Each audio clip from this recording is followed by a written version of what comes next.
Olá pessoal, sejam muito bem-vindos para mais um episódio do nosso querido JugoCast. E como sempre, estamos aqui com o nosso host, Luan. E aí, Luanzão, de boa? Tranquilão, cara. E com quem estamos hoje, meu nobre? Olha, hoje teremos um papo de interesse público enorme, de necessidade, na verdade. Eu mesmo tenho muitas dúvidas surgirão aqui durante essa conversa.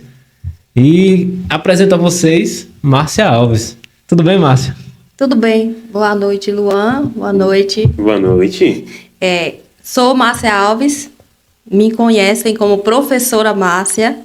Márcia Alves, porque temos várias Márcia aqui na cidade e eu sou reconhecida como Márcia Alves. Sou pedagoga de formação inicial e me tornei psicopedagoga no decorrer da minha carreira e também especialista em autismo e inclusão escolar e alguns cursos de Denver e ABA. Também, Perfeito. entre outros cursos aí, que eu sou pesquisadora, gosto de estudar, curiosa, não paro. Então, eu nem fico medindo quantos cursos, nem quantos certificados, porque aí... O currículo é longo, viu só? É a vida, né? Eu não gosto de parar de estudar, então eu tenho uma meta que a cada 2 anos eu faço uma especialização. Muito e aí... bom. Se não for especialização, eu faço algum curso de aperfeiçoamento e aí vai dando assim, né? Se for listar tudo, é 3 páginas de currículo. É passando uma, outra completa, isso aqui. Não, é assim mesmo. não Conhecimento dá nunca é demais, Nunca né? é Nunca é demais. demais. A gente é um eterno aluno, um eterno aprendiz. Eu me considero assim. A curiosidade é uma das coisas que eu acho mais magníficas no ser humano, tá? Sim. É o que nos leva adiante, o que nos leva a querer conhecer um pouquinho mais. Nos tira da ignorância, porque às vezes a gente sempre tem um pontinho de ignorância. A gente veio nesse mundo para evoluir, né? Com certeza. Evoluir. A gente só para quando morre. Se for para escolher uma data para comemorar o meu dia, eu prefiro o dia do estudante e não o do professor. Porque eu acho que eu estou estudando sempre, né? Que aspas sortes. Achei muito legal. É legal, porque uma professora que já tem uma grande formação sempre tá com o currículo preenchido ali, renovando cada vez mais, e falar que prefere ser reconhecida pelo fato dela ser estudante e não pelo fato de ser professora. A missão de ensinar é muito importante, claramente, né? A gente não isenta isso. Mas aprender é essencial. Para ensinar tem que aprender. Para ensinar tem que aprender. Já começa por aí. Tem que aprender. Então, Todos vamos lá. os dias, inclusive. E mais do que a parte de estudante, conta pra gente um pouco da sua atuação. Certo. Hoje eu atuo na instituição pública e privada como psicopedagoga. Já tenho quase 10 anos que estou como psicopedagoga por uma necessidade. Porque eu sempre fui curiosa com relação aos alunos que tinham dificuldade de aprender. E eu tenho um chamado, a minha natureza mesmo, curiosa, gosta do que é diferente. Então, na sala de aula mesmo, quando eu comecei como alfabetizadora, como no estágio, sempre que me chamou a atenção não foi o aluno quietinho, era aquele que dava trabalho. É tanto que eu aprendo o nome mais rápido, né? Marca o professor. Marca o professor. E o aluno que tinha dificuldade de aprender, eu dizia, não, é um desafio, eu vou ter que lhe ensinar. Então, no decorrer das pesquisas, dos estudos, eu fui descobrindo que haveria um mecanismo específico para ensinar quem tinha dificuldade de aprendizagem. E aí eu disse, eu quero estudar isso, que é a questão da psicopedagogia, né? Que é estudar justamente o mecanismo pelo qual a criança se apropria do conhecimento, mesmo tendo algumas limitações neurológicas, outras físicas também, outras intelectuais, então eu fui por aí. Mas quando eu me deparei com esse leque, eu vi que não era só isso. E aí fui ficando cada vez mais curiosa. Eu disse, não, mas isso aqui ainda é pouco. Eu tenho que estudar mais alguma coisa. Aí veio a necessidade, o que me intrigava mais também é a questão do autismo. Porque por ele não ter cara, por ele não ser visível e ser tão complexo. Aí eu digo, não, eu vou estudar o autismo. E aí foi uma das especializações que mais durou um pouco, foram 2 anos. Eu fiz pela instituição, Faculdade Anísio Teixeira. E aí eu digo, nossa, foi difícil. E a gente termina sabendo que ainda não sabe, né? Muito complexo. Eu acho isso muito importante porque, assim, pelo menos na aprendizagem, infelizmente o nosso ensino brasileiro como um todo, ele tem meio que uma rotulagem padrão para todos os alunos. E não é assim, como na sua área, pode dizer melhor do que qualquer um, que cada aluno tem a sua individualidade. tem todo, como posso dizer, um repertório, digamos assim, toda uma história, uma vivência individual que leva a diversas condições. A aprender mais fácil, aprender com mais dificuldade, tudo isso vai variando. Então acho que é muito importante se aprofundar nisso para ajudar essas pessoas mesmo. Sim, sim. Quando a gente vai estudar a história da educação, a gente sabe que o pedagogo era um profissional exclusivo para um aluno. Que interessante. Eu não Entendeu? O sabia. professor, porque a educação era oferecida em domicílio, casa. E aí quem tinha acesso à educação era justamente quem podia pagar o pedagogo. E, por exemplo, filhos de escravizados, de operários, de empregados domésticos, ficava ali por perto do filho do patrão que estava sendo ensinado e acabava aprendendo, porque todo mundo é dotado de inteligência independente da classe social, graças a Deus, né? Pela observação. Pela observação, tem vários casos de pessoas que aprenderam, que se tornaram jornalistas, advogados, etc., que aí dá outro podcast. Mas aí veio a Revolução Industrial, né? E começou a se produzir tudo em escala, e resolveram produzir educação em escala. E aí a gente sabe que não tem dado muito certo, né? Porque os estudos vão mostrando que as pessoas, como você colocou muito bem, têm suas individualidades. E aí a neurociência entra nessa parte aí, que é o estudo atual. Hoje, o estudo que mais me chama a atenção, que eu estou pesquisando, que eu estou me aprimorando e até pretendo arriscar escrever algumas coisas, já estou escrevendo, é a questão das neurociências. Porque nós estamos vendo o potencial do cérebro humano.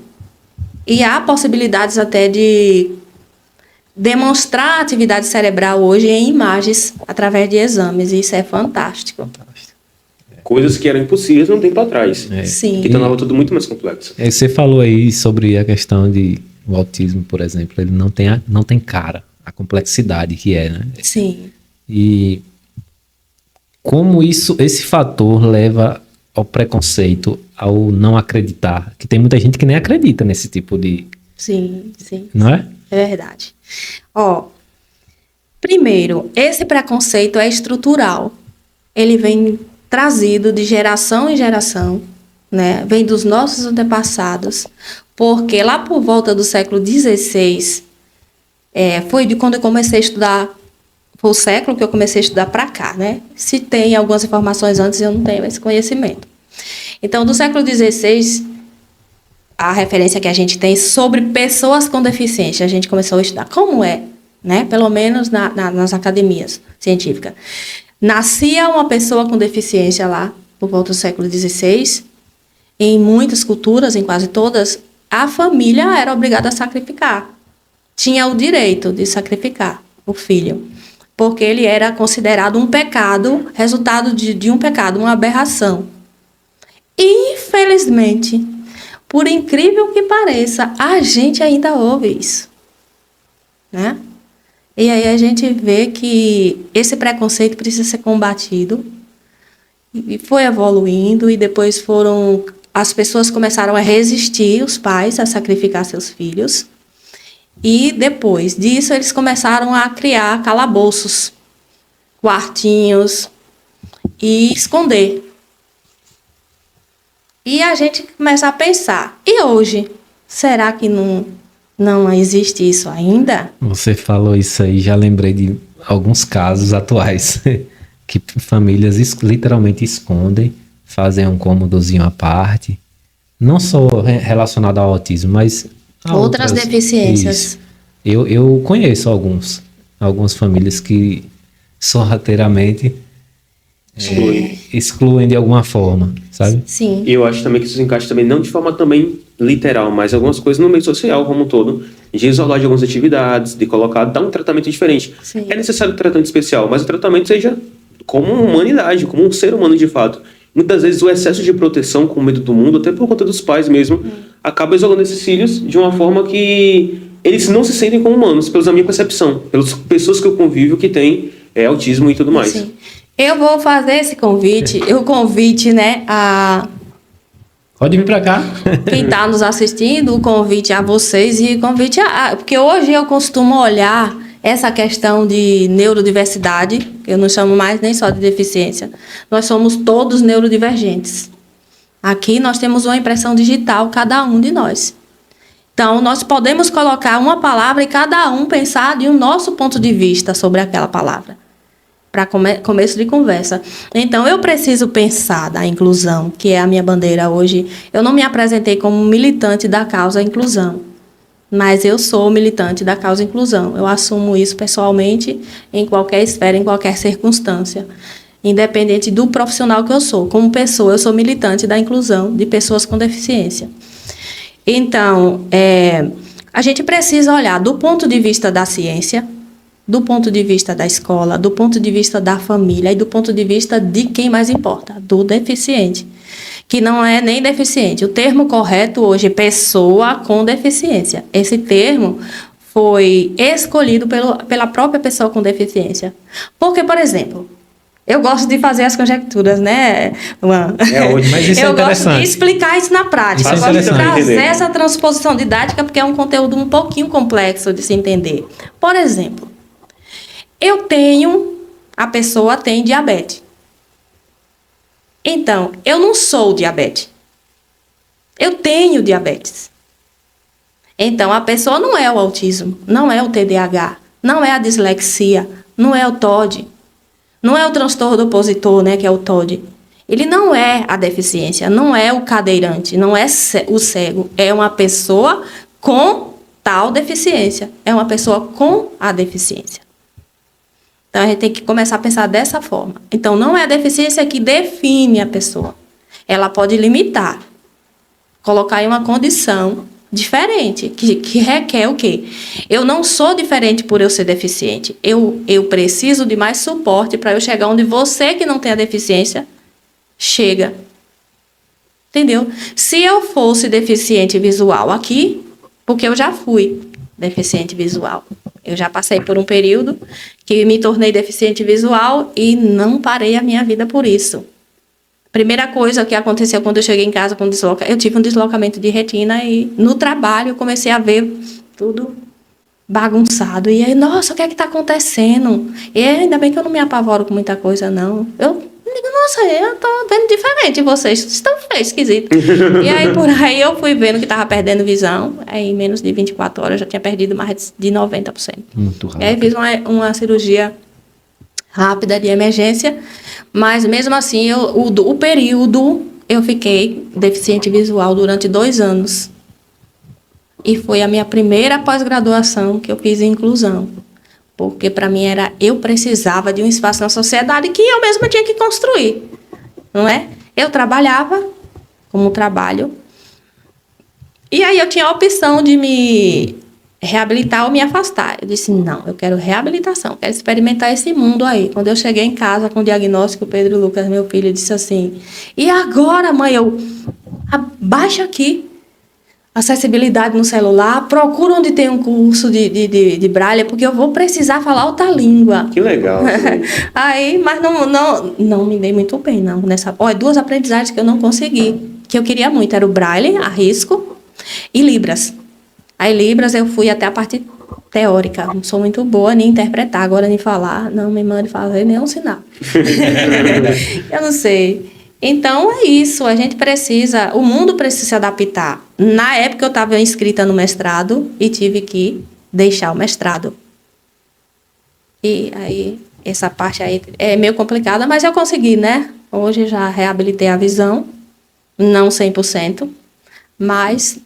aprendi a conviver com isso. Eu não leio a fonte 12, por exemplo. Me dar um livro tem que ser em PDF, mas as editoras que me conhecem, alguns escritores já me mandam. E eu exijo, viu?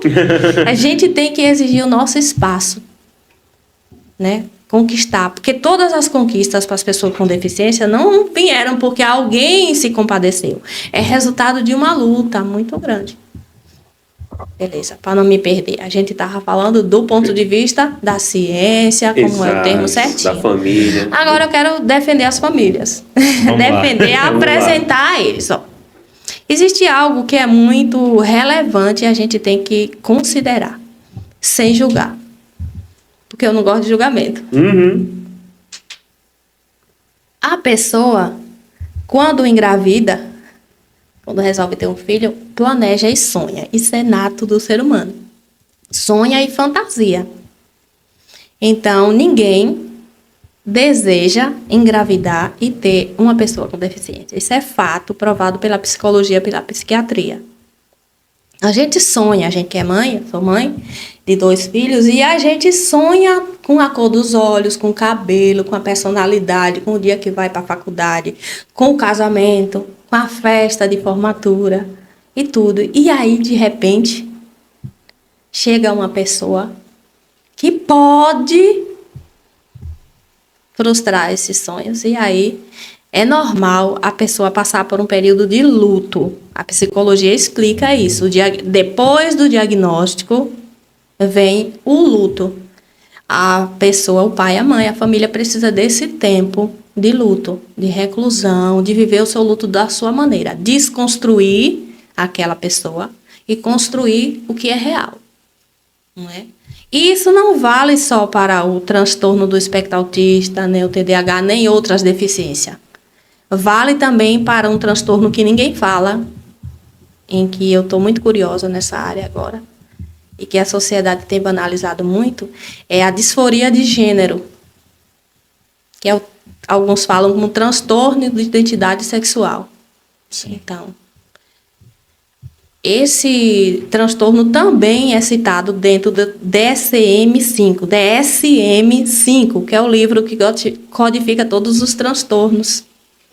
E hoje meu material de pesquisa é esse, para entender o porquê, fazer link com outras realidades, como é que funciona, quais os tratamentos adequados, qual o suporte que o SUS dá, como é que as famílias estão sendo abordadas.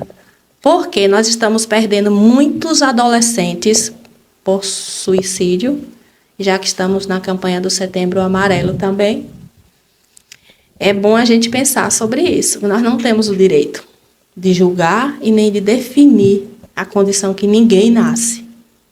Então, pessoas com esse transtorno de disforia ou identidade de gênero acabam sendo vulneráveis ao suicídio, porque sofrem muito bullying e preconceito. O número também de autistas que está cometendo o suicídio é muito grande na adolescência, por conta da sociedade, a não aceitação, se vê diferente, as barreiras que enfrentam. Sobre isso aí, infelizmente eu evidenciei um caso que aconteceu aqui recentemente, de uma pessoa adolescente que acabou vindo a se suicidar, e eu ouvi um comentário que eu acho pertinente colocar aqui, até para você destrinchar um pouco melhor para nós. Que a pessoa falou, isso aí é besteira, isso aí é falta de... Aí fala falta de Deus, outro fala falta de uma surra, entende? Sempre é falta de Então são comentários que é até chato de repetir, mas... Eu só vou repetir uma coisa. Isso aí é falta de empatia, minha, sua, das pessoas. A gente não tem o direito de decidir nada sobre a vida de ninguém. Quando o ser humano se pôr dessa maneira, as coisas ficam mais fáceis. E nós estamos vivendo numa sociedade muito hipócrita. Todo mundo tem uma opinião para dar. E às vezes você sem pedir. Na maioria das vezes, infelizmente, todos nós que eu acho que são cristãos, mas sempre colocam a religião no meio como uma forma de tentar justificar uma coisa que eles não entendem, que de fato é uma condição, ou uma deficiência. Então não é falta de Deus, não é na maioria das coisas relacionadas a isso, entendeu? Eles querem sempre colocar algo desse tipo. Eu não gosto nem de afirmar nada, eu gosto de chamar as pessoas a pensar, é uma reflexão. E nessa oportunidade eu quero chamar a seguinte reflexão. Nós que somos cristãos, eu sou também cristã, não vou identificar a religião, que não vim aqui para isso, até mesmo porque eu tenho que pedir mais apoio para falar sobre religião e não esse propósito. Eu vim falar de transtorno, de condição, de inclusão. Pelo que eu conheço da Bíblia, existia uns padrões e umas normas que evoluíram. Por exemplo, vou dar um exemplo bem claro. Antes de Jesus, os relatos que nós temos do Antigo Testamento, dos profetas, é que uma pessoa aleijada, que o termo era esse, coxo, cego, leproso, que eram as deficiências e as doenças da época, não poderia entrar no templo, nem para orar. Isso era o quê? segregação e preconceito. Uma mulher menstruada, no seu ciclo menstrual, não poderia fazer comida porque ela se sentia, ela era impura, o esposo não podia tocar ela não podia, você não poderia tocar nos objetos que ela manuseava, ela teria que ser isolada, era considerada impura. Segregação, tal, da época. Porém, depois que Jesus veio, ele teve um encontro com todos esses.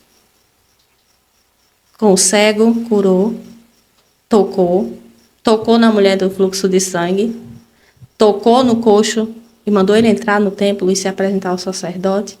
E aí foram rompendo preconceitos. Mulher se tornou discípula de Jesus, seguiu proclamando o evangelho, inclusive. Então, a gente tem que começar a pensar que a postura de Cristo, para quem é cristão, ele disse, eu não vim julgar.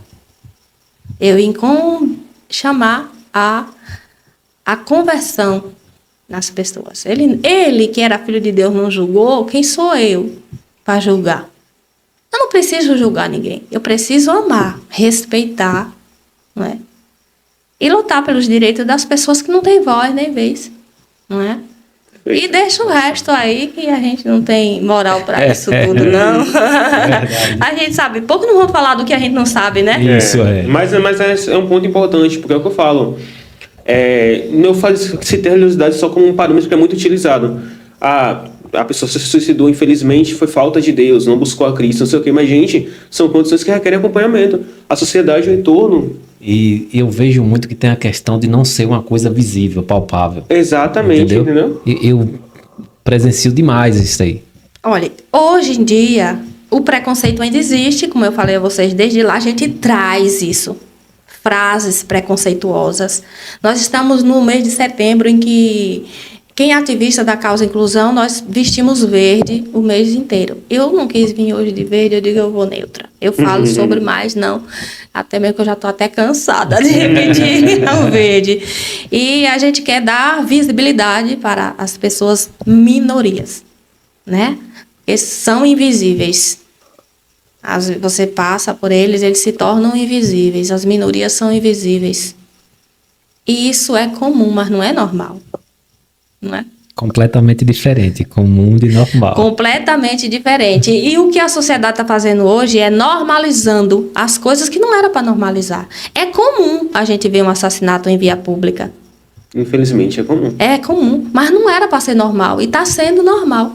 Como diversas outras coisas. Como diversas outras coisas. A gente normaliza o crime, normaliza a violência, normaliza o bullying, normaliza o preconceito. Normaliza. É comum, vai acontecer. Mas não é normal, não é?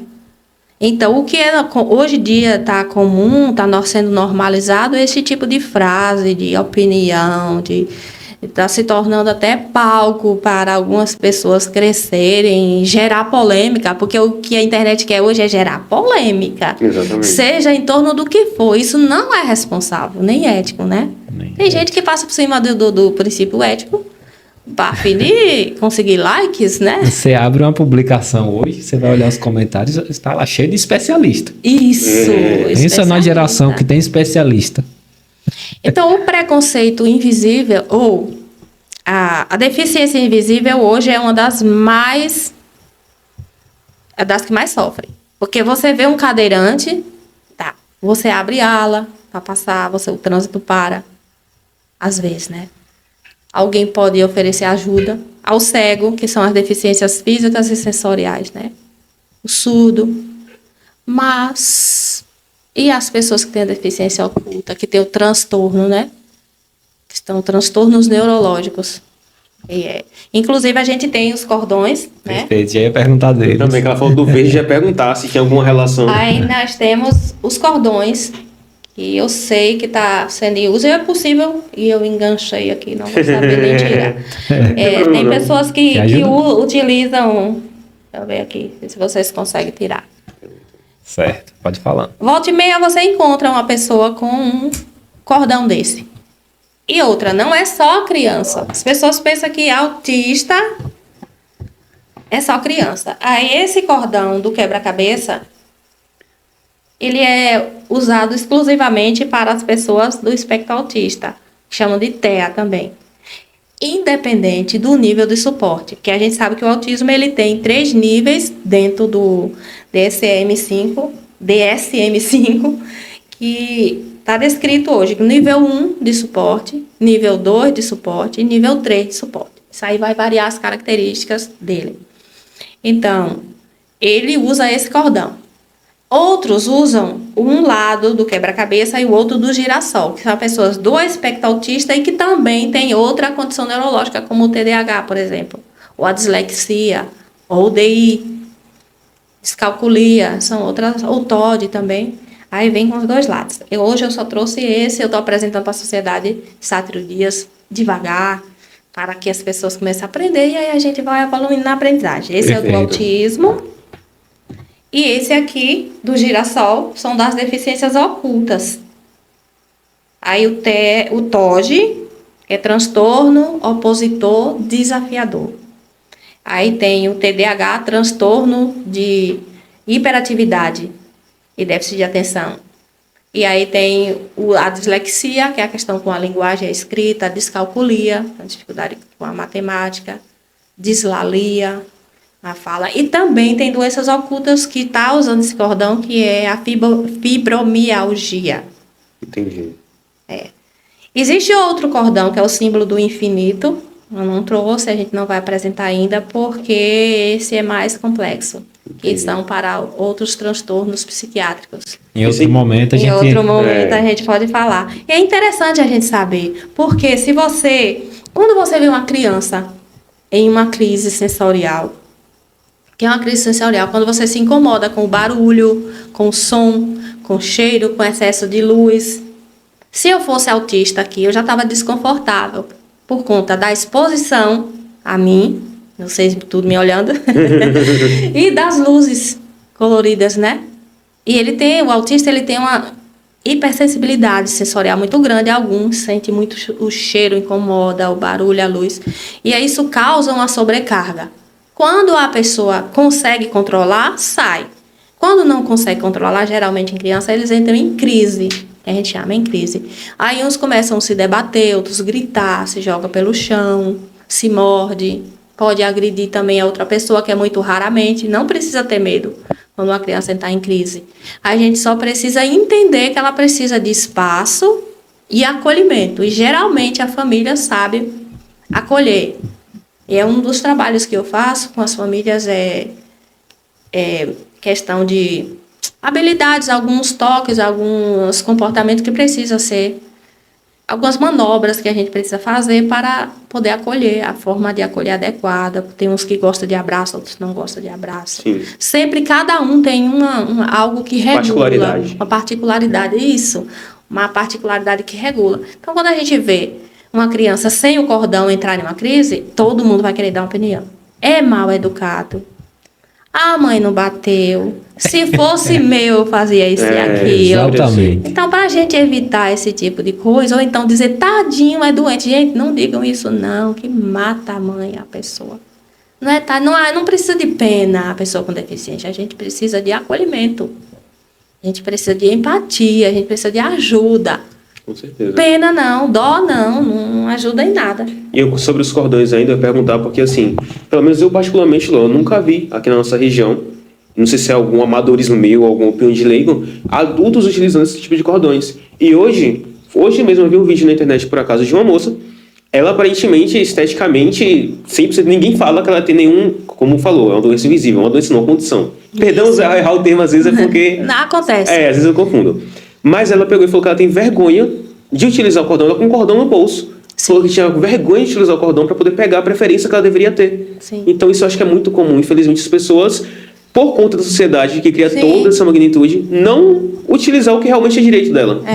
Bem, o cordão é uma forma de enfrentamento, né? De assumir e requerer seus direitos. Porque além do cordão, ele precisa do crachá de identificação. Geralmente no crachá de identificação vem a foto da pessoa, como o RG, vem o nome, os dados, o CID, que é o código do transtorno ou da doença ou da condição. Para o autismo é F84. para o TDAH F90, tá dentro do... Aí é mais complexo, só na área de neurociência mesmo. E F71, aí vem a questão do DI, a deficiência intelectual, que também tem 3 níveis. 1, 2, 3, que é a mais severa. E síndrome de Down, por exemplo, é uma deficiência com características físicas, porém ela é um transtorno... É uma condição também genética, né, de alteração. E ela vem sempre com algo a mais. Com o DI, que é muito comum. E outros transtornos. Então, usa também o cordão girassol para identificar. E atrás do crachá é comum e é aconselhável que tenha o QR Code, que dá acesso ao laudo, para que não... Porque, infelizmente, tem gente se aproveitando. Sim. Não duvide se vocês verem alguém com um cordão se passando por autista para requerer algum benefício, Acredito. uma vaga no estacionamento. Eu acho que é comum, inclusive, no Brasil. As cotas, a lei de cotas. Vocês já viram quantas pessoas se beneficiando da lei de cotas sem ser negro? Tentando se beneficiar? Exatamente. Muitas. Normal. Por que não aconteceria nesse meio também de... Você falando do QR Code aí, eu conheço, inclusive ele é famosíssimo, Dileira. Sim. Dileira, ele tem Tourette. síndrome de Tourette. E é uma das mais complexas. Ele tatuou o QR Code. Eita. Porque daqui que ele vai explicar. Não explica. É. E aí ele tem tique de xingar, de, Meu Jesus. entendeu? E aí ele foi tatuou aqui no braço. Que é, não. Tá duvidando Leia, aqui, ó. tá duvidando aqui. É. É verdade. E aí ele foi no Brasil, ele foi um dos principais, uma das principais pessoas que trouxeram informações sobre essa síndrome. Sim. Que muita gente conhece a síndrome de Tourette hoje, principalmente na internet, por conta de Dileira, né? Dileira. As peculiaridades dele, ele faz live jogando. Sim. E é muito engraçado. Queira ou não, a gente Sim, ri esse povo muito. todo. Então, e é porque ele também, como falou, é humorista, então é uma coisa mais do povo mesmo. Ah, do povo. Eu não conhecia. Ele também. descobriu com 19 anos já. Imagina quanto esse rapaz sofreu. Sofreu, eu Ele imagino. contando a história, assim, você fica... Eu hoje sou... É uma polêmica muito grande com relação ao diagnóstico. Eu sou totalmente a favor de diagnóstico precoce. Mas nem todo mundo é. Existem 2 correntes, né, de pesquisadores, de médicos, de neurologistas, que é contra o diagnóstico precoce e outros que são a favor. Eu sou do grupo a favor do diagnóstico precoce. Por quê? Se você tem o diagnóstico precoce de qualquer condição ou de qualquer situação, você tem mais chance de cura, porque no caso de transtorno e alguma deficiência não tem cura, mas tem terapias que vai te ajudar a ter uma vida o mais próximo ou 100% produtiva, normal. Entendeu? São as terapias que vai fazer com que você chegue no nível desejável, né? Eu também não sou pesquisador, mas eu também sou na linha de que o diagnóstico mais cedo é importante. Eu ouvindo a história dele, no caso, ele tem algumas partes que assim você fica abismado. Por exemplo, a mãe dele chamava um pastor, aí o pastor achava que ele estava com possessão, aí o tique que ele dava da síndrome era imitar uma pessoa possessa. Meu Ai, meu Deus, Deus que do céu. situação. Você tá imaginando a Sim. situação? Então, não era que ele estava possesso ou algo do tipo, que ele ouvia falando, a síndrome fazia ele repetir aquilo com... Imagina, ele fala que não era convidado para aniversário, ele era isolado. Até descobrir que era uma síndrome, todo mundo chamava ele de doido. Tem doido. É porque só existia 2 sacos que cabia à humanidade. O saco dos normais e o saco dos doidos. É isso. Todo mundo que era diferente, doido. Doido. E a gente até brinca, gente, com isso, né? Tá doido. A gente tem que começar a corrigir nosso vocabulário. Vício de linguagem, vício né? de linguagem, porque tem algumas frases que são preconceitos estruturais que até a gente colocou em dos panfletos que a gente está entregando na rua. E aí, uma delas me dê isso assim, que tá perto de você, esse material aí. Onde tá? Tá cego? E se tiver um deficiente visual perto, vai se sentir como? Aí, é aleijado que não pode vir até aqui? Tá doido? Tá surdo? Parece uma bobagem, né? Parece uma bobagem, Isso. porque quando a gente fala, a gente profere. Mas quando você passa a viver na pele a condição. E isso eu acho que também agrava a situação de que as profissões como psicologia e psiquiatria foram rotuladas como quem vai para esses meios é doido. Isso. Aqui na região, pelo menos, está desconstruindo isso um pouco mais.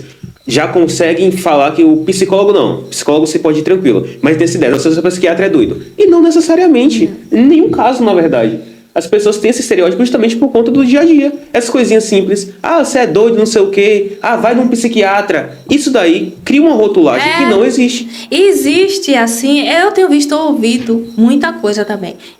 Eu sei que alguém vai perguntar, então eu já vou responder. Quem dá o diagnóstico? Não é de qualquer jeito. Existe uma equipe multidisciplinar para se chegar a um diagnóstico complexa. Por exemplo, quando a pessoa é criança, quando nós temos criança a partir de 2 anos de idade, o cartão de vacinação já traz hoje no SUS os marcos do desenvolvimento, né?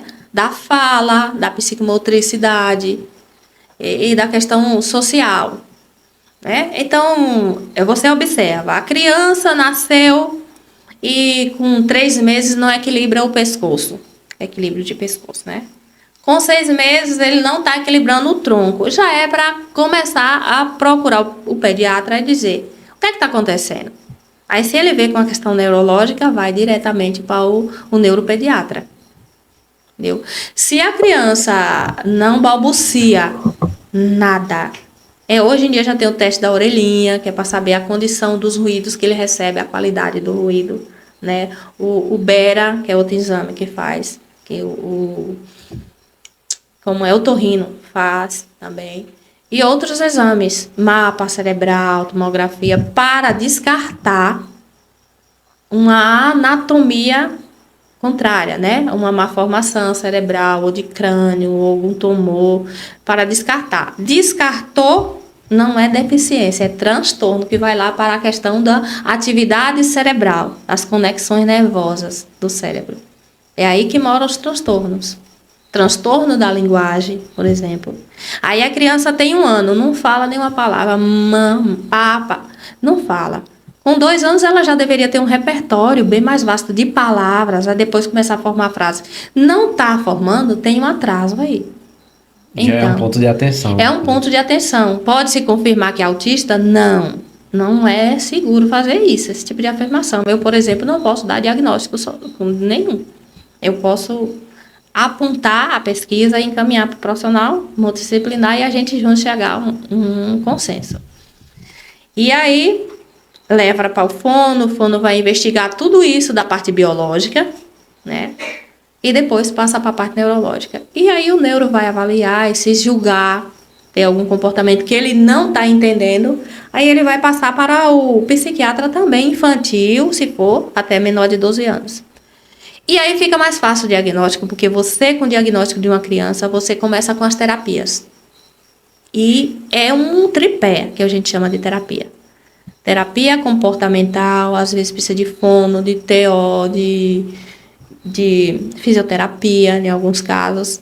Precisa da escola por conta da socialização. E alguns casos, precisa de medicação. Se você falhar em uma dessas coisas, não vai ter o mesmo resultado. Perfeito. Aí, e quanto ao acesso aos diagnósticos? Vamos para um ponto interessante, né? Ter acesso a esses diagnósticos é simples, é complexo? Não. Infelizmente, não é simples. É muito triste falar isso, eu como profissional da área. Porque, assim, não é só o SUS, que não é negando o acesso. É porque chegou uma situação de que a busca está muito grande, a demanda maior. E não temos os profissionais formados na área para atuação. Tanto na rede SUS, que é a pública, quanto na rede privada. Por exemplo, um neuropsiquiatra ou um neuropsicólogo ou um neuropediatra. Você passa aqui em Sátiro Dias, o pessoal que eu conheço, você passa 3 meses tentando agendar. E não é barata a consulta. Não é.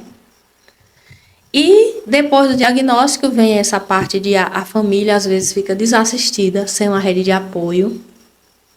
É comum casais se separar por conta de diagnóstico de filho. a mãe se isolar, a família se sofrer algum tipo de preconceito, discriminação. Então, a gente tem muita mãe solo, mas é solo sozinha mesmo, isolada de todo mundo. E eu já ouvi muito relato dizer assim, eu só queria ser convidada para um aniversário. Porque, né, as pessoas passam a dizer, não vou convidar fulano, ele não brinca, não interage, nada. Ela teve uma mãe que disse assim, meu filho, quando eu digo, a senhora precisa ir para a rua com ele, para a praça, para o parquinho. Ela disse, tem dias que eu não estou preparada, porque quando ele chega, os outros saem. Para mãe aguentar isso é Imagine difícil. aí. Mas, para tudo isso, tem jeito. Eu sou muito otimista. As terapias vão controlar os comportamentos inadequados. Temos que acreditar que tem jeito. Sim, tem jeito, porque eu também estou vendo muito resultado. Nesse decorrer de 10 anos, eu tenho visto muito resultado fantástico.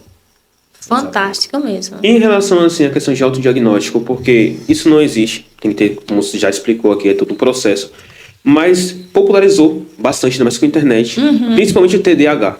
Sim. Eu tô lerdinho, alguma coisinha assim, eu não tô conseguindo absorver alguma informação.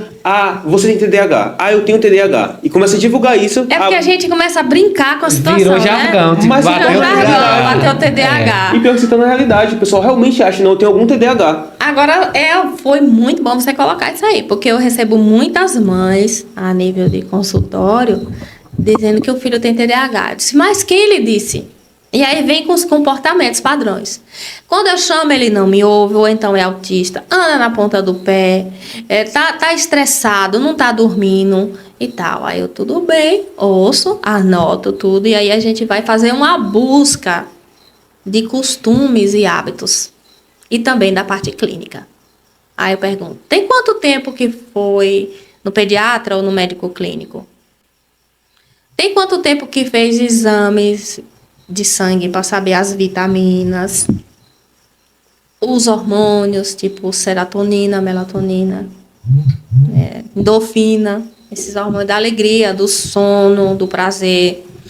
E as vitaminas B12, por exemplo, a questão de anemia, verminose altera comportamento, tanto de criança como de adulto. Disbiose intestinal, má digestão, intolerância à lactose, à glúten, inflama o intestino, muda o humor. Muda o comportamento, a criança não sabe verbalizar e expressa de alguma forma, sem paciência, chorando, teimando. E outra coisa, a alta exposição a telas, a celular, a televisão, a tablet, horas excessivas, contato direto da retina na luz azul, estimulantes, psicoestimulantes na alimentação, café, refrigerante, conservantes embutidos, açúcar, muito doce, é psicoestimulante. Gordura excessiva é psicoestimulante. Porque açúcar e gordura foram feitos para o homem das cavernas ter força, comer de manhã, acumular para correr atrás da caça e prover sua alimentação. Aí a gente se enche de açúcar e de gordura e deita no sofá com controle remoto. Aí daqui a pouco, taquicardia. Gasta nada. O cérebro começa a dizer, sai, fuga. Aí Não já tem pra onde começa, sair. não tem pra onde sair. Aí começa a roer as unhas, a me morder, outras coisas não vou falar, para não dar ideia. É melhor. Então a gente tem que ver isso tudo. E às vezes acontece de a gente mudar hábitos na família. Não é a criança que vai mudar hábitos. A família tem que mudar hábitos. Porque muita gente diz, mas ele não gosta de comer fruta. Eu disse, onde fica a fruta, né? Que a gente estava conversando. Naquele dia. Qual é o papel que a fruta tem na sua casa?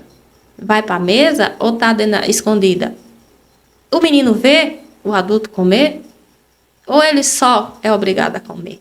Isso mesmo. Não é o papel, né, da alimentação de todos e tal. Qual é o papel do celular na sua casa? Em que lugar ele ocupa? Está na mesa de refeição?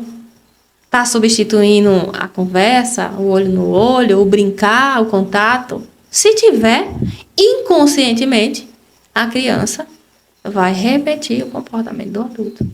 Perfeito. Rapaz, tu... E aí a gente muita vai informação. forjar comportamentos. Eu vou te privar do sono. Qualquer um de nós aqui. Amanhã eu quero ver você amanhecer com bom humor.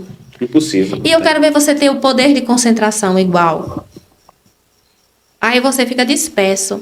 Aí, tô com TDAH. Tô com autismo. Banaliza, né? Banaliza. Então, por isso que os médicos... Primeiro, você tem que começar pelo médico clínico. Os pediatras gostam muito de pedir o hormônio, né? Do sono. Eles medem, é um exame caro. E aí, se a criança não está dormindo... Por exemplo, uma criança precisa dormir 9 horas de sono ininterrupto ou não, até pelo menos 6 anos de idade. Isso quem está dizendo não é Márcia, não. É a ciência. É a ciência. São os neurologistas. E nos debates que a gente vai, nos fóruns, a gente estuda isso, chega no consenso. E se a criança não está dormindo essa quantidade, ela vai ter um prejuízo em alguma área. E os que são típicos, cérebros típicos, que não tem nenhum transtorno, têm prejuízo também. E os que têm qualquer transtorno têm um prejuízo, às vezes 5 vezes ou mais, a mais.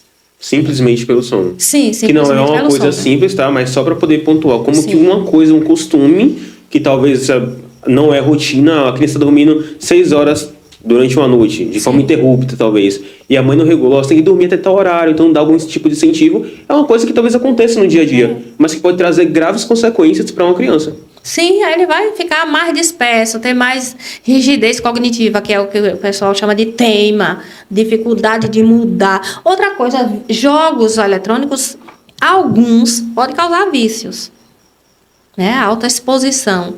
Ele tá ali no jogo. Tira o celular, você faz como? Eu vou fazer um teste com vocês aí. Onde está o celular de vocês, né? Seu cérebro já dá 360 graus. Eita, meu Deus, onde está meu celular, né? Sente falta logo. Já bate Sente desespero. falta logo. Já começa a bater um esquecendo alguma desespero. coisa. Estou esquecendo alguma coisa. E quem não já se parou, pega no celular, mexendo no celular, desbloqueando e olhando nada. De 5 em 5 minutos. Procrastinação. Procrastinação. Quanto mais você está ansioso, mais repetir esse padrão de comportamento. Isso vai virando uma bola de neve. E tem os vídeos curtos, que eu não vou falar aqui, porque eu não sei até onde esse vídeo vai, eu não quero ser processada, né? Não, mas é um fato mesmo, você não falou, eu falo. Esse tipo, você tá falando tipo formato TikTok, Reels, né? Isso! A bomba de dopamina. Isso aí já foi, é uma bomba de dopamina pro ser humano. Já existem algumas pesquisas, eu não vou saber falar com exatidão, mas sobre a questão dos algoritmos mesmo. O algoritmo mais potente do mundo, hoje em dia, é o do TikTok. Em poucos segundos ele identifica o que você gosta e o que você não gosta. É, verdade. Poucos segundos. Então, ali a dopamina de criança, principalmente. A gente chama, acelerado. Às vezes a gente vê uma criança, ela não tá assistindo conscientemente. Não. Você percebe que ela tá assim, ó. No mundo, ó, nem sabe onde é que tá. Ela nem termina. Um vídeo de 30 segundos e você não assiste tudo. E vem aí a explosão de cores, que é um crime. Isso que eu ia falar também. Porque, Até os desenhos. Isso que eu tô percebendo. Antigamente, quando eu assistia desenho, era uma coisa totalmente leve, suave, animações calmas, delicadas. Sim. Desenhos com história construída, passando alguma lição e tudo mais. Mesmo que não passe lição, uma coisa mais tranquila visualmente. Hoje em dia, o desenho é uma explosão de dopamina. É só coisa atrás de coisa ali, ó. E a imagem, se aquilo, dança, canta, pula. Tom de a voz. criança, ó, Tom de vê voz, várias aí coisas. reproduz o comportamento de forma inconsciente também. Tem até uma empresa brasileira de comunicação. Ela. Não vou falar o nome, mas. Ela. Tipo Netflix, assim. Sim. Mas é nacional. E tem uma parte que é só para crianças. Tem uma parte da assinatura que você tem um lugarzinho para coisas infantis, né? Kids. E eles selecionaram a dedo desenhos que não têm essas características atuais. Deixa eu fazer a propaganda. Tranquilo, pode ser. Fica à vontade, fica à vontade. Não tem problema não. Sem formalidades aqui. É, tranquilo. Então, assim, você vê que já existem até algumas empresas se preocupando com isso. Sim. Enquanto outras se preocupam em manter a criança ali através dessas características que ele citou. É por isso que eu digo, eu gosto muito de conversar com os pais. Se eu tivesse que esvaziar a sala de aula e colocar escola para os pais, ou então nos consultórios, nas terapias, não trabalhar só com a criança, primeiro um tempo com o pai, depois com a criança, eu acho que teria muito mais resultado. Porque é fundamental o conduzir, o selecionar. Porque o cigarro não vem lá no rótulo? proibido fumar, se você fumar causa essa doença, a pessoa vai lá e fuma, mas fuma de maneira consciente. A criança não. Ela vai absorvendo do ambiente. O que ele está sendo exposto hoje em dia é de maneira inconsciente. E quem é que é responsável por isso? Os pais. É por isso que precisa selecionar o que ele assiste, o tipo de jogo, com quem ele brinca. Perfeito. E assim, o quanto que você considera importante, ser professora, a presença dos pais em reunião de pais e mestres, reuniões escolares, que infelizmente, ainda mais na fase inicial da criança, se torna um pouco constante a ausência. É normal um pai pouco da rotina, a gente sabe que a gente não vive uma realidade tranquila, nem todo mundo tem esse tempo disponível, mas acho que é muito importante dedicar esse tempo para poder conversar com os professores, entenderem de fato como está o acompanhamento do filho, estar constantemente presente, porque é uma fase inicial da vida, ali que a criança está sendo moldada, digamos assim. Com certeza. Hoje é tudo mais difícil. Tem a pessoa que não vê a importância de participar ativamente da vida do filho e outros que não têm o tempo. Mas tempo é uma coisa que a gente precisa organizar, construir. Porque tudo vai, como diz o poeta, o meu coração, o meu tesouro está onde está meu coração, né? Então eu vou na minha escala de prioridades. Eu vou na minha escala de prioridades. Eu vou para a academia sem gostar. Porque eu preciso continuar andando. Minha musculatura mais saudável possível, eu não gosto. Aí eu vou ter que achar um tempo para caber, né? E aí você vai vendo, o meu filho é quanto importante na minha vida. Então, é o meu trabalho. Porque às vezes as pessoas esquecem que criança não quer coisas materiais. Só. Criança não entende de marca. Não. Às vezes ele só quer brincar com o pai, né? E não é incomum a gente ouvir. O que é que faz numa terapia comportamental com o pai? Eu tenho um colega meu, eu acho que ele vai não é ele que vem aqui. Que um dia ele foi chamado, ele chamou o pai, né, para terapia, para um contato, né, de vínculo, ele precisava avaliar o vínculo afetivo. E aí o pai brincou, ele criou um jogo lá e brincou, e ele perguntou, foi isso que eu vim fazer aqui? Ele falou para o psicólogo. Eu saí da minha casa, do meu trabalho e vim brincar com meu filho aqui. Aí o meu colega respondeu, se você tivesse brincado em casa, você nem precisava vir aqui.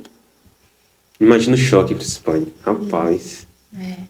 Achei Um que é pouquinho, eu sei que não tem tempo. E não adianta ninguém vir com desculpa, porque eu sou mãe. Eu tive meu primeiro filho enquanto eu estava na faculdade de pedagogia e eu trabalhava 40 horas em uma creche. E eu tinha que achar um tempo para ler as histórias dele, para botar ele para dormir, para dar banho por conta do contato físico, do toque, que criança se identifica com a gente nesses momentos. Adquirir a confiança. Mas eu tive que sacrificar alguma coisa porque a criança não pede para nascer. A gente escolhe ele. Ele não escolhe a gente, não. A gente decide a hora, né? Então, eu preciso organizar meu tempo para dar uma qualidade de vida a ele. Para contar uma história, para brincar. Para levar no parquinho, para ir no aniversário do coleguinha. Para fazer nada. Para fazer um negócio de uns cavalinhos, umas cabaninhas que tem em casa. Ó, essas brincadeiras aí de se esconder. Tem que ter. Não precisa ser todo dia? Não precisa.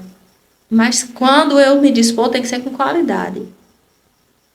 Né? 10 minutos de atenção, olho no olho, é melhor do que eu estar na mesma sala que meu filho, ele ali e eu aqui no celular. E o povo acha que é besteira às vezes, né? Não, é de verdade isso. Acha que é besteira. Agora que nós falamos de acesso, né? Agora há pouco. E quanto à acessibilidade e direitos? Vamos destrinchar um pouquinho. Existe a lei, várias leis, que assegura vários direitos da pessoa com deficiência e com transtorno. A mais recente é a 13.000, eu não vou lembrar o número, que eu não sou boa com números e nem datas. Tem essa falha aí na minha memória, mas é a LDBI, a Lei de Inclusão da Pessoa com Deficiência, é a mais recente. E lá tem o direito à saúde, à moradia, à condição social adequada e à educação, entre outros direitos. e é de obrigatoriedade do poder público oferecer as terapias gratuitas. Mas a gente passa por várias barreiras, né? Do profissional, de alguns municípios de deslocamento, outros municípios porque não quer mesmo, negligencia o direito, e por aí vai. E negar direito, a gente sabe que é crime, não é? É crime. E esses direitos são batalhados pelos pais, sempre. Não por 100% dos pais, né? Tem gente que desiste, porque é por um longo tempo. Não é, você não vai no psicólogo hoje com uma criança com transtorno ou com alguma questão e vai amanhã você ter a garantia que está de alta. Não. Então, não é fácil, não é romântico, não é lindo. Às vezes tem criança que tem 5 terapias. Sim. E tem terapia semanal, 2, 3 por semana. Feliz do que consegue. E hoje em dia os planos de saúde também estão negando. Eu mesma estou buscando um plano de saúde que cubra o máximo de terapia possível para a minha neta, que é autista. Porém, o que cobre fono não cobre TO. O que cobre TO não cobre pediatra. O que cobre pediatra não cobre psicólogo. E aí eu vou fazer 5 planos de E saúde? por que será que tem Parece, na verdade, eles meio que se combinam também. Existe essa... Não sei o que é que acontece, ainda não me aprofundei nisso. Existe uma indústria muito assim de negar algumas coisas na questão de plano de saúde e até compensa para eles financeiramente. Porque o quanto eles pagam de processo de indenização não chega nem aos pés do que eles arrecadam. Então, para eles, empresa, infelizmente, visa o lucro muitas, não se importam com o ser humano, né? Então, para fechar essa caixinha, diagnóstico não é feito de qualquer jeito, não é por uma pessoa só, é por uma equipe multidisciplinar. Depois do diagnóstico, o mundo não acaba, você vai ter acesso aos direitos, à luta, né? Buscar parceiros, buscar ajuda, pedir ajuda a quem for de direito, não desistir da terapia, porque nós podemos ter muito sucesso com isso. E quando o diagnóstico é na fase tardia, adulto, adolescente, aí vem algumas dificuldades. Dificuldade, por exemplo, de chegar num diagnóstico de autismo ou TDAH numa fase adulta. Se você, por exemplo, quero saber se eu tenho TDAH, aí você vai ter que fazer alguns testes, em que o SUS ainda não conheço onde faz, porém na rede particular chega entre 5 a 10 mil. Nossa. Testes. Para saber se Sim, tem. Meu Deus. um teste, porque depois do teste para fechar o diagnóstico. Então, e aí vem a questão do preconceito, né? Eu não vou usar esse cordão, eu não quero dizer que eu sou autista, eu não quero dizer que tenho TDAH, por conta do preconceito, a aceitação. E quando é na fase da adolescência, pior ainda. Porque quem é o adolescente que quer ser diferente? Ele quer se sentir parte de... Então, já vem a própria mudança da adolescência à puberdade, e aí vem mais a questão da condição.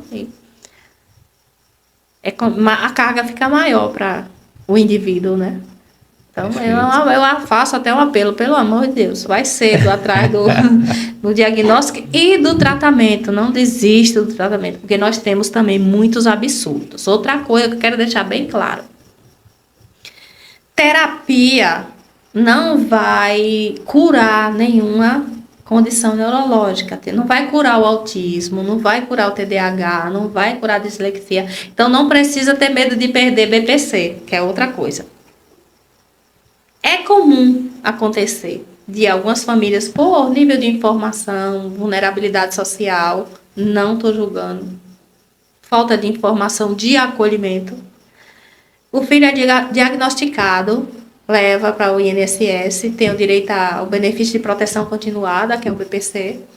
Depois que adquire, faz o uso desse BPC para sustento da família e aí tem medo de perder isso. Aí, no caso... Não quero fisioterapia. Eles ficam com medo de curar... De curar e perder. Tô entendendo.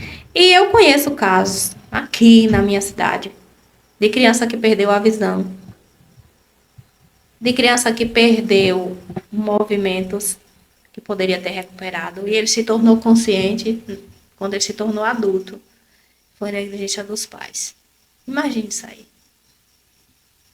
É complexo. Na maioria das vezes, é como você falou, cada caso é um caso, a gente não tá julgando ninguém, Sim. mas você é um trabalhador que, na maioria, nossa realidade, o pessoal trabalha muito em trabalho braçal. São poucas pessoas que trabalham assim, na área administrativa, algo do tipo. Então, você acaba que já não tem recurso suficiente para poder manter sua própria família. Aí, uma pessoa, quando você tem um filho com alguma deficiência, com alguma condição, os custos sobem muito mais. Como falou, para diagnosticar Sim. um TDAH é 5 a 10 mil reais. Então, a pessoa acha que se perder aquele benefício, acabou o mundo para eles. E acaba não tratando a criança da forma que deveria tratar. Algo que acarreta um problema no futuro. Então, é difícil pesar essa decisão. Sim. A informação liberta, né? A informação liberta. Eu acho que é o princípio de tudo, é a informação, não tem jeito. Ele precisa entender que é a condição. Outra coisa que a gente não é eterna, a gente que é pai. A gente tem que trabalhar para que a pessoa com deficiência ou com transtorno se torne cada vez mais independente. Por isso que a gente já começa cedo com TO, com as atividades que a gente chama de AVDs, atividades de vida diária, para ele ser independente. Outra coisa, não é para tratar o deficiente ou a pessoa com transtorno como inválido. Não, ele tem que ser independente, ele tem que precisar cada vez menos do suporte. Porque não é porque é autista que ele não vai aprender a se vestir, vai usar fralda a vida inteira, ele não vai aprender a botar comida, comer com a própria mão, fazer o próprio alimento, não vai morar sozinho, não vai construir sua vida, casar ou não, isso vai ser a escolha dele. A gente precisa acreditar e dar condição. E trabalhando na autonomia, né? Trabalhando a autonomia da pessoa. Para isso. Porque a gente não é eternos pais. A gente precisa deixar a pessoa com o maior nível de independência possível. Ser um ser humano funcional. Ter a capacidade de trabalhar. Não se pode se esconder. Eu tenho capacidade de aprender um ofício, uma profissão. Então eu nego meu BPC no tempo certo. E vou trabalhar. Perfeito. Vejo vários casos aqui em 4 dias. Depois, a gente pode até conhecer. Perfeito. Que negou, não quis o direito do BPC e se tornou, passou em concurso, trabalha, hoje representa muito bem. Né? Tem outro caso, a menina que também não recebe BPC, que é deficiente física, cadeirante, mas que está na faculdade, que está trabalhando, empreendedora. Muito admirável isso, é um ato de resistência de fato. Que legal. Teremos outros momentos aqui para falar mais. Muito bonito, porque a gente precisa desmistificar isso. Aí as pessoas perguntam, tá na moda o diagnóstico? Ou tá nascendo mais pessoas com transtornos? Verdade. Eu acho o seguinte, moda a gente não pode dizer, que a gente não pode brincar com isso. As pessoas estão tendo mais acesso à informação, chegando a um diagnóstico, tem alguns diagnósticos banais? Tem. Tem alguns diagnósticos duvidosos? Tem. É fato. Mas também tá nascendo sim. Um pouco mais de pessoas com transtornos, que são causados por uma questão. A ciência diz hoje que tem cunho genético, algumas, outros de parentesco, né, que chama de hereditário, né, se o pai tem um transtorno, há uma probabilidade do filho ter, e também algumas infecções no período de gestação, que pode acarretar em uma deficiência, ou um transtorno neurológico, uma condição. E o avanço da ciência também, eu acho que eles vão alcançando mais pessoas, né? Sim. No passado, quando não tinha tanta informação, não tinha como saber quantas pessoas, né? E também a mídia hoje, que se torna tudo transparente, né? Sim, que é bom. A gente tem os lados ruins negativos, que é a questão da autodiagnóstico, de banalizar as coisas, de tornar... com ponto de vista negativo, mas o lado benéfico é que as pessoas têm acesso. Tem gente que, eu acho, há um século não, sei lá, do 1990, pouco tempo atrás, crianças nasciam, não sabiam o que era, igual falam isso no caso de Gileira, que ele ficou adolescente, e ele é um caso recente, tá? Ele tem 35 anos. Então, ele não tinha, e muitas crianças na idade dele passaram pela mesma situação. Então essa questão da mídia é muito importante, tocar esse aspecto, e de forma para poder ajudar. Iniciativas que ajudam essa comunidade, acho que é muito importante, como você falou, você era militante nessa causa de inclusão. Isso é muito válido, parabenizo inclusive por isso, porque é uma coisa admirável aqui na região. Então, eu faço convite social para todo mundo. É importante estar nesse meio. E vamos abrir o olho, vamos ver, vamos pensar sobre o assunto, vamos falar sobre o assunto. Quando um pai, os pais me procuram muito, até para dizer, e agora Meu filho foi diagnosticado, tem Sacri escrito na receita, TDAH. O que é isso? Que doença é essa? E agora eu faço o quê? Aí eu tenho muita sensibilidade e faço o máximo possível para explicar, porque eu acho muito cruel. O acolhimento já começa pela família, né? Sim, vamos explicar o que é, tal. Chega geralmente chorando, né? Com dificuldade de saber, e diz por aí agora, por onde eu começo. Aí a gente procura explicar, acolher, né? E dizer, e agora você se alistou em um exército para lutar com a gente. Não é contra a gente. Não vamos agora lutar contra a escola, contra o sistema, contra os terapeutas. Não, não é assim. Você não vai longe lutando contra. Não é a revolta. Vamos buscar se unir todo mundo. Nós não somos oponentes. Nós somos parceiros. Não adianta eu ficar botando a culpa à escola, que não acolheu, que não ensinou. É a família. A família, é a terapia, é o sistema, que não tem a saúde, é isso aqui. Não é assim. A gente não vai para lugar nenhum desse jeito, né? Se alfinetando. É momento de agregar, né? Sim, trabalhar junto. Para agregar. Por isso que o autismo, esse cordão, é o quebra-cabeça. Representa que precisamos encontrar a forma certa, várias cores, várias pessoas, várias coisas para conseguir chegar a uma unanimidade, né? Diversas possibilidades. Diversas possibilidades, o quebra-cabeça. Perfeito. Essa engrenagem aí é perfeita. Pode ir. E assim, a gente fala, senhora professora, né? Qual o recado que a senhora daria para os educadores que têm alunos com condições, deficiências, o que seja, em sua sala? Porque é difícil, como a gente já falou sobre isso. A senhora até explicou a questão que antigamente era exclusivo para uma pessoa só, e aí com a questão ampliou para uma sala como um todo. Mas é importante saber como lidar e como identificar isso. Não diagnosticar, mas identificar as particularidades e como que funciona esse contato com os pais, para nos dar uma dica. Porque aqui é uma porta-voz para as pessoas, para os professores que estão assistindo a gente, para entender como que ela pode mediar essa situação. Não é fácil para o professor. Você só precisa chegar um pouquinho mais perto do microfone? Sim, Pronto. não é fácil para o professor. Imagina aí.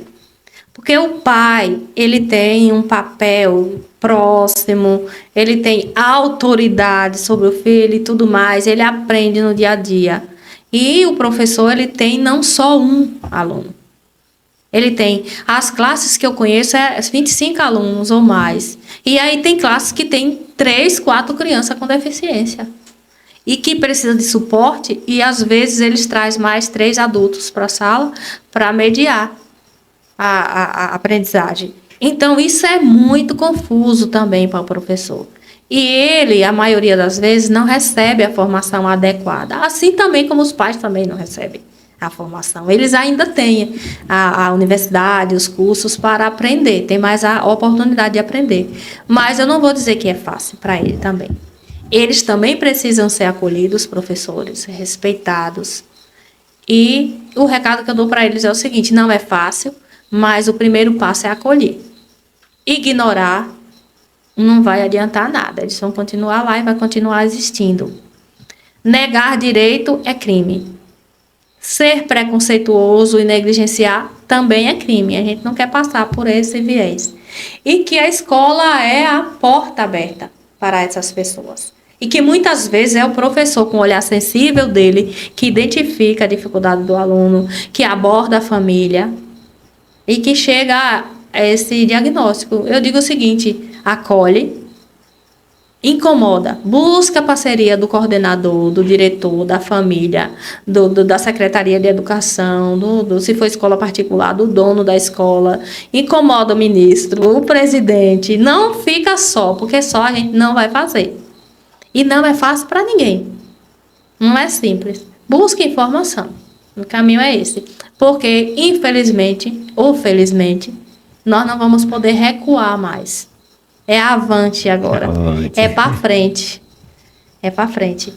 E é bom quando a gente faz a diferença. E que muitos professores, aqui no município de Sete Dias e em outros locais, eu vou falar mais dos daqui que eu conheço, têm feito um trabalho muito bonito. Eu visito escolas, visito famílias, recebo crianças, e eu tenho visto quanto eles têm feito, né? Um trabalho muito digno, muito bonito. Então, se uns conseguem, os outros também vão conseguir. Devagarinho, Perfeito. né? Perfeito. Com Perfeito, dificuldade, do jeitinho, mas consegue. Aham, não tem fácil na educação. Não existe caminho fácil. Nem nada, né? Se adaptando, né? Vai se adaptando. Vocês lembram quando vocês foram alfabetizados? Foi fácil? Oxi. Não é fácil. Não tem. Completamente diferente. Aprender, não, e nem sempre é fácil. Vai mudando os formatos, se adaptando às mudanças sociais. Vai se adaptando. Perfeito. Tem mais algum ponto que você queira? Não. Porque o tempo passa rápido. Já imagina quanto tempo vocês têm aqui de conversa? Mais de 1 hora. 1 hora e 10 minutos. Tá vendo?